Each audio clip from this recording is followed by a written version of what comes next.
Shalom, family.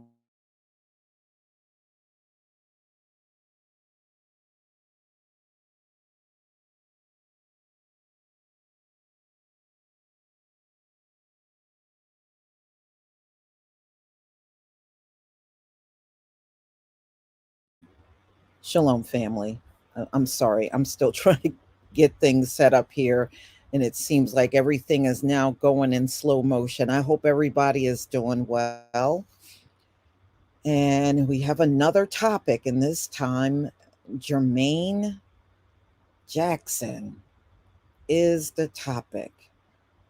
And he is being Me Too'd, like we've seen many of our other brothers be Me Too'd. And this victim says this occurred in 1985. So we're talking, what, 35 years ago? Wow. They're definitely trying to do a Bill Cosby on him, y'all. Okay. Let me go ahead and share my screen and we'll get started.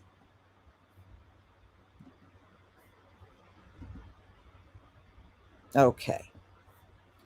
So we have Jermaine Jackson, the latest, being sued for an alleged SA in 1988.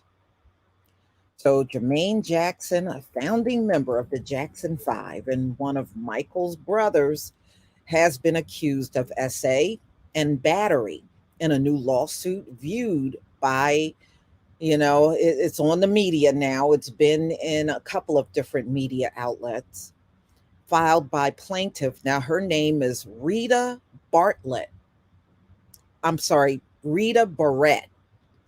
And she's filed this in Los Angeles Superior Court on Wednesday. The lawsuit alleged that Jackson assaulted her in 1988 and also names Jackson's company, Jermaine Jackson Music Production, and Work Records as defendants. So she named him and his business in this lawsuit.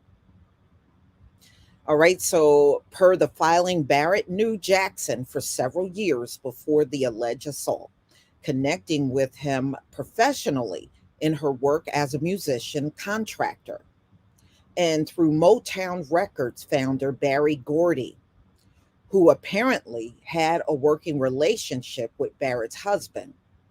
The lawsuit alleges that in the spring of 1988, Jackson arrived at Barrett's residence unannounced, forced his way inside, and essayed her.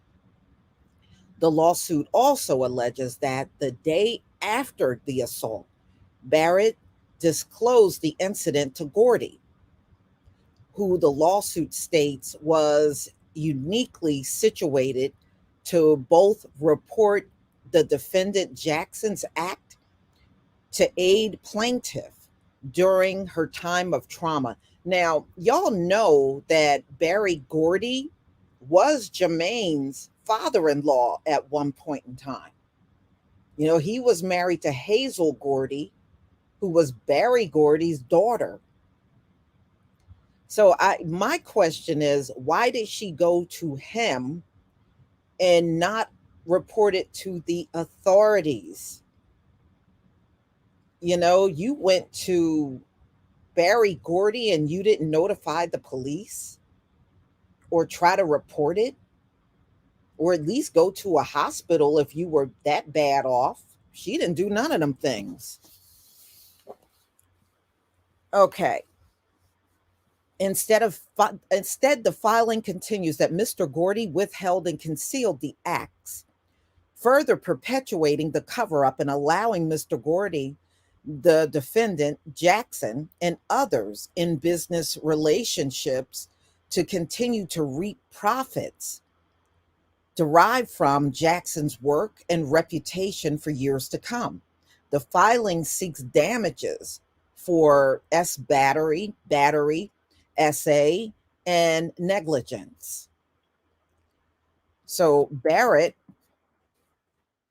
lawsuit was filed as part of California SA Abuse and Cover Up Accountability Act, one of multiple recent acts that temporarily waive the statute of limitations on certain civil claims that handle S misconduct.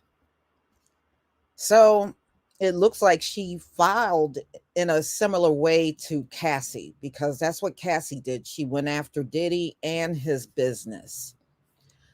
So, y'all, he is the latest. I mean, it's been so many over these past several weeks. It's like you can hardly keep up with all of these people being named.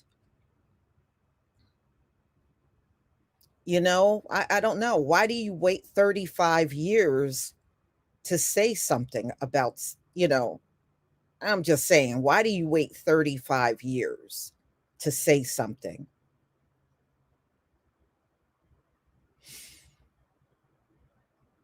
Mm.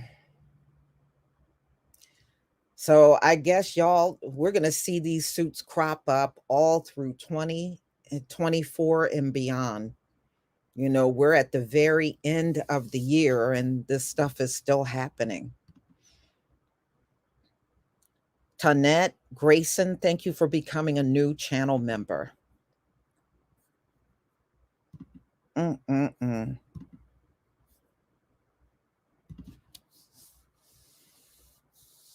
Already somebody think he's guilty. Well, I don't know whether he's guilty or not, but I do think 35 years is an awful long time to sit on something like this.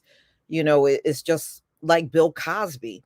It's even worse than Bill Cosby. Bill Cosby was even worse because some of those women went back to the 60s and 70s, and that was really outrageous.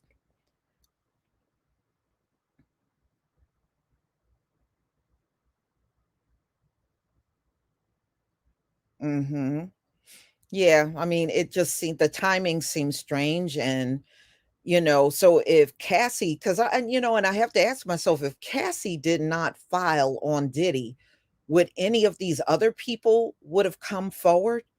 Because that seems like after that happened, it's been like an avalanche of these cases cropping up all over the place. So if she would have stayed silent, would the rest of them have stayed silent too? I'm just saying.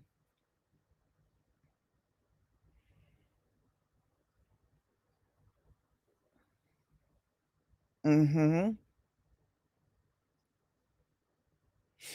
Yeah, I saw that one about Paula Abdul. I saw that one last night, actually.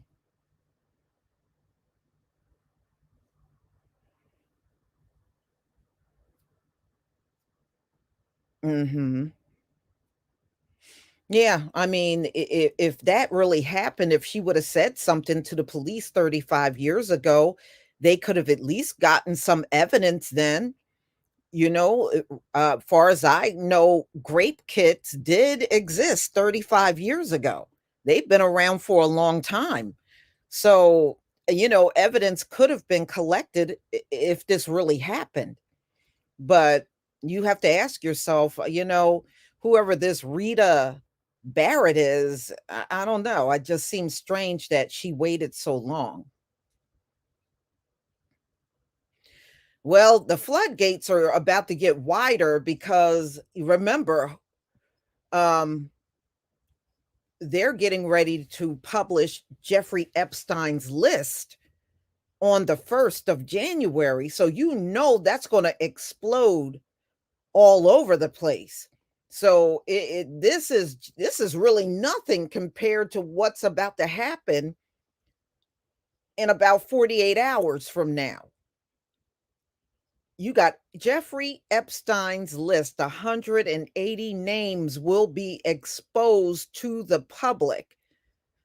And we know that Jeffrey Epstein dealt with underage girls. Underage girls.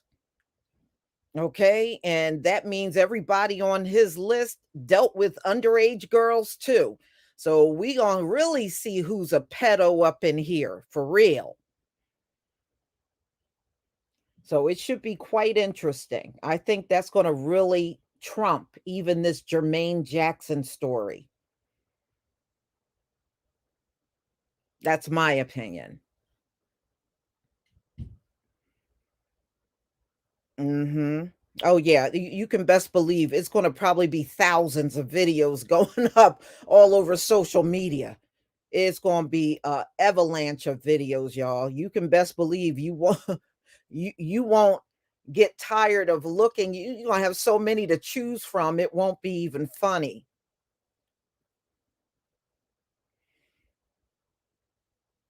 Mhm. Yeah, so it will be interesting. So, y'all, I'm going to go ahead and conclude here. Thank you for coming, and of course, I got other videos lined up, like Biden is now threatening to sue Texas for arresting the illegals. It's amazing how he will protect anything but the black community. He won't even make an effort to protect us over here, but illegals, he's knee deep in protecting them. It's unbelievable how things are going up in here. So, y'all, please enjoy the rest of your day. The rest of you that come to Bible study, I will see you then. And those of you who do not come, shalom, family.